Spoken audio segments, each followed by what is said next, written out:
এখন যেহেতু আমি ডেফিনেটলি একটা সেপারেশন বা আমার লাইফে বাচ্চা আছে, সো আমার একটা নতুন লাইফ দরকার। আমিও খুব সুন্দর করে বললাম যে না, আমি ভবিষ্যতে ডেফিনেটলি পরিকল্পনা আমার আছে 100%, বাট এমন কোনো কাজের মধ্য দিয়ে এটা আমি পরিপূর্ণ করব না যেখানে সবাই আবারও হাসবে।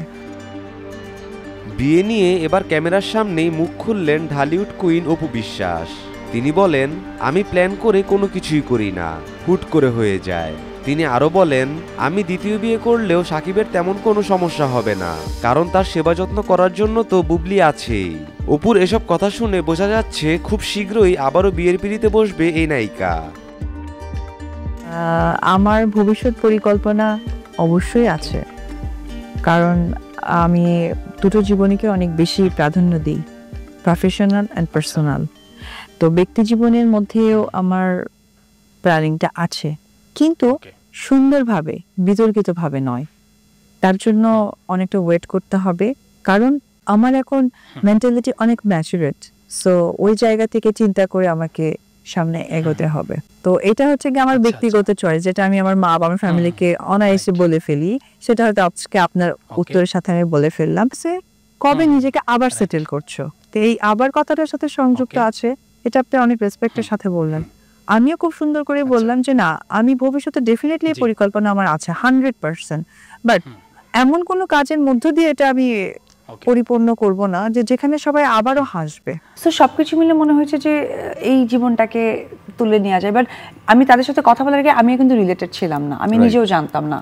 তখন এটা নিয়ে ওর সাথে আবার তার মানে বন্ধনের শুটিংয়ে ছিলাম, বন্ধনের সাথে আলোচনা করে ঠোরে সবকিছু করে, তো আমরা যেটা জানি যে আমাদের এই গল্পটা একটা লেখকের কাছে আছে, আমাদের সিডনি সাহেব, সিডনি ভাইয়ের কাছে আছে, তো তানভীর আহমেদ সিডনি আর কি। তো ভাইয়ের কাছ থেকে গল্পটা পিক করি। বেসিক্যালি এটা শাড়ি নিয়ে একটা গল্প ছিল।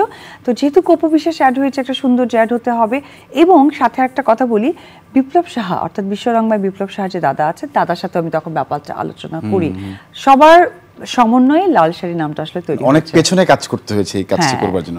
সহশিল্পীদের কথা যদি না শুনি তাহলে তো হবেই না, যারা কাজ করেছেন সঙ্গে তাদের কথা যদি আপনার মুখ থেকে আজকে শুনি, তাহলে কিভাবে কাস্ট করলেন? কাস্টিং এর ব্যাপারটা আমি প্রথমেই লাল শাড়ির জন্য আমার সাইমনকে পছন্দ হয়েছিল, কারণ সাইমনের বেশ কিছু সিনেমা আমরা বিগত দিনে দেখেছি, মানে একটা নিটল গ্রামের যে একটা ছেলে, ওই ব্যাপারটা সাইমনের মধ্যে কোথায় যেন একটা ভেসে আসে। সো ওই ব্যাপারটা আমাকে খুব টেনেছে, একজন অভিনেত্রী হিসেবেও টেনেছে যে ভালো লাগবে, আর একজন হচ্ছে প্রযোজক হিসেবেও মনে হয়েছে। সাথে সাথে যে আরও অন্যান্য আর্টিস্টরা ছিল, সেটা আসলে আমাদের টিম ওয়ার্কের মধ্য দিয়েই জিনিসটা তৈরি হয়েছে, যে কাকে নেওয়া যায়, কাকে প্রপোজাল করা যায়। আর অনুদানের জন্য কিন্তু আমাদের আর্টিস্ট সিলেকশন করে আমাদেরকে কিন্তু মিনিস্ট্রিতে জমা দিতে হয়। হ্যাঁ, সো ওই জায়গা থেকে ওখান থেকেও কিছুটা ওনারাও সিলেক্টেড করে যে এই আর্টিস্ট এটার সাথে রিলেটেড হতে পারে। যেখানে তাঁতের গল্পটি আছে সেখানে তো আরো সেনসিটিভ বিষয়টি। আমরা একটু ট্রেলারটি দেখে আবার ফিরছি, লাল শাড়ির ট্রেলারটি দেখে আবার গল্পে ফিরছি। চলুন প্রিয় দর্শক। ওই শাড়ি তোর এলো আমার মেলা খোয়া। এখন আর কেউ দেশি শাড়ি কিনতে চায় না। ব্রিটিশ আমলে মেম সাহেবরা এই আনন্দপুর আইতো শাড়ি কিনুনের লাগা।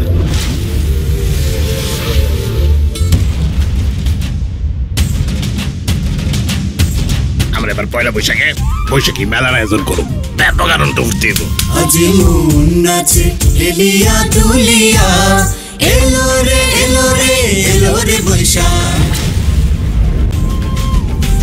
তোর বুননটা তো অনেক সুন্দর লাগতেছে রে পরিমল। বুননে তো আমি প্রতিমারে দেখি। একটা হাত ঠিক মতো ধরতে পারোস না, আবার স্বপ্ন আসা বই না অন্ধকারে আলো দেখাবি।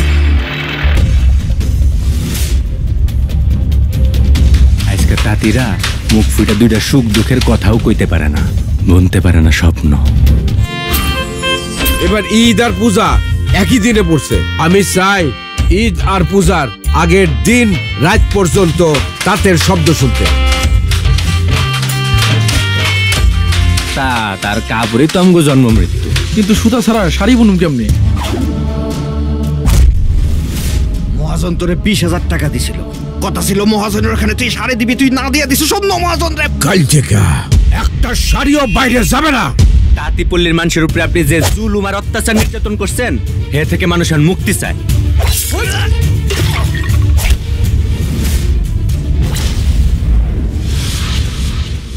তোর লাল শাড়িটা ভুইরা গেছে রে শ্রাবণী। এই লাল শাড়ির মর্যাদা আমি রাখবো। অনেক কালারফুল একটি ট্রেলার এবং বোঝাই যাচ্ছে যে তাঁত শিল্পের সঙ্গে যারা জড়িত ছিল তাদের নিপীড়ন, তাদের উত্থান পতন সব কিছুই গল্পটার মধ্যে আছে, একভাবে গুছিয়ে আর কি বলা হয়েছে। এবং লাল শাড়ি পরে আপনি অনেক প্রমোশনস করেছেন আমরা দেখেছি।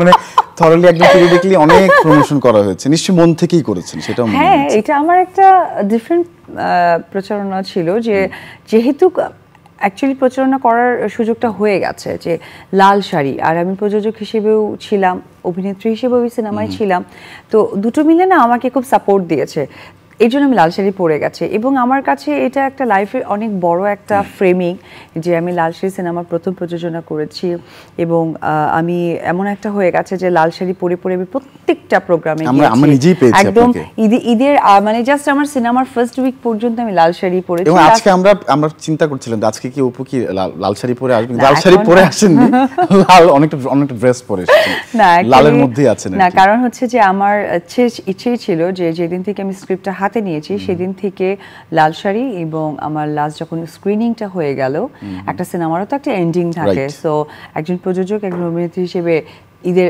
1 উইক অ্যান্ড লাস্ট স্ক্রিনিং এই পর্যন্ত ভেবেছি লাল শাড়ি অ্যাটলিস্ট এন্ড করা হয়েছে।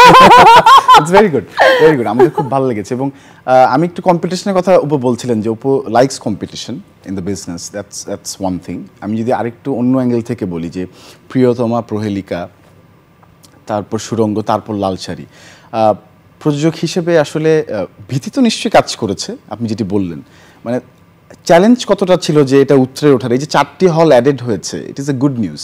মানে এনিওয়ে সব মিলিয়ে আসলে কি কাজ করছিল মাথায় আসলে, সত্যি কথা যদি বলেন আজকে? যে নাথিং, আমার কাছে মনে হয়েছে যে ঈদের উৎসবে সিনেমা হবে, দ্যাটস ইট। এখানে সিনেমা ভালো মন্দ যার যাক, চলচ্চিত্রের স্বার্থও কিন্তু এখানে অনেক বেশি যুক্ত। সো আমার ব্যক্তি স্বার্থ নিয়ে তো আমি এখানে আসিনি। একটি সিনেমা বানানোর জন্য আমার যেমন চলচ্চিত্রের প্রত্যেকটা মানুষকে ইনভলভ করতে হয়, একটি সিনেমা ভালো গেলে বেশ কিছু মানুষের কর্মস্থান ইমপ্রুভ হয়। সো নাথিং, আমার এখানে কাছে কোনো কম্পিটিশন আমার মাথায় আসেনি। বাট হ্যাঁ, এখন যদি আমরা এই সিনেমার কোনো কম্পিটিশন বলি, it's a very good healthy competition. এই কারণ আমরা সবাই সিনেমা রিলিজ করেছি, সুন্দর প্রমোশনে গিয়েছি, দর্শকও সেই প্রেজেন্টেশনটা দিয়েছে। আফটারঅল কি হচ্ছে, আপনি গিয়ে দেখেন সিনেমার সংখ্যা বেড়ে যাচ্ছে। এই যে ঈদের পর আমাদের কাছে কিন্তু অলরেডি সেই প্রপোজালটা চলে আসছে যে সিনেমা বানাতে চাই, গল্প নিয়ে বসতে চাই আপু।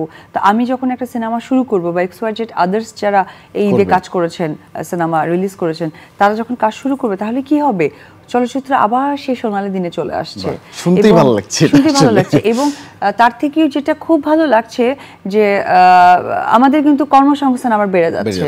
এই যে মাঝখানে একটা ব্যাপার চলে এসেছিল দুস্থ শিল্পী, এটা না আমার কাছে মনে হয় যে শিল্পী সত্তাটা আমাদের ভেতরে থাকা মানে আমি একজন শিল্পী, তো আমার ব্যতিক্রম কিন্তু অন্য কেউ নয়। দুস্থ কেন হবে? শিল্পীরা মানুষের মনে কোটে সারা জীবন মাথার তাজ হয়ে থাকে, কারণ আমরা এমন একটা জায়গায় বিলং করি, আমরা মানুষকে বিনোদন দিই। আপনি খেয়াল করে দেখবেন যে কোভিড সিচুয়েশনগুলোতে মানুষের টাইম কেটেছে কি দিয়ে? টিভি দেখে। টাইম কেটেছে কি দেখে? বিগত দিনের যে প্রমোশনাল কাজগুলো ছিল, অর্থাৎ সিনেমা ছিল, নাটক ছিল, টেলিফিল্ম ছিল, যেটাই থাকে সব দেখা হয়ে গেছে। সো মানুষের টাইমিং এর জন্য, রিফ্রেশিং এর জন্য কিন্তু বিনোদনের সবচেয়ে বড় একটা জায়গা। এখন যদি আমরা বলতে পারি হ্যাঁ বিনোদনের জন্য আমাদের তো ঘোরার জায়গা আছে, কতটা আপনি ঘুরবেন, আপনাকে টাইমের মধ্যেও তো থাকতে হবে। সো আমরা হচ্ছে শিল্পী, আমরা মানুষকে বিনোদন দিই মানুষের ভালো মন্দর সাথে, ইটস পার্ট অফ কিন্তু ওয়ান। যে আমরা যদি বলে থাকি যে স্বাস্থ্য, শিক্ষা, মেডিকেল ব্যাপারগুলো, তার মধ্যে কিন্তু বিনোদনও একটা পার্ট। তো তাহলে দুস্থ কথাটা না আমার মনে হয় যে আর অল্প কিছুদিনের মধ্যে মানুষের মুখ থেকে চলে গেছেও হয়তো, আমার মনে হয় চলেও গেছে। এবং আমি একটু জিজ্ঞেস করি যে অপু বিশ্বাস কি নিজে সিনেমা হলে গিয়েছিলেন এবার? কোন সিনেমাটি দেখেছেন? আপনি নিজেরটা দেখেছেন? অবশ্যই লাল শাড়ি তো দেখেছি। লাল শাড়ি বেশ কয়েকটা হল আমার ভিজিট করা হয়েছে, লাস্ট স্ক্রিনিং তো হয়ে গেল। আমি মজার একটা ব্যাপার, আমি একটা হলে গিয়েছিলাম, গিয়ে একদম হুট করে প্রিয়তমার হলে ঢুকে গেছে। তো প্রিয়তমা অলরেডি বড় স্ক্রিনে চলছে, তো আমি গিয়ে যখন দিকে ঘুরে তাকাইছি, আমি জানতাম ওই সময় ইন্টারভেল হবে, ইন্টারভেলে স্বাভাবিকভাবে লাইট জ্বালায় দেয়। সো আমি গেছি, তার 3 থেকে 5 সেকেন্ডের পর ইন্টারভেল শুরু হয়ে গেছে। আমি যেই ঘুরেছি লাইট জ্বলে উঠছে, মানে দর্শকরা কি বলবে, কি বলা দরকার, মানে ওরা খালি হেই হই মানে হেই হই খুব ভালো লেগেছে, ইন্টারেস্টিং ছিল এটা।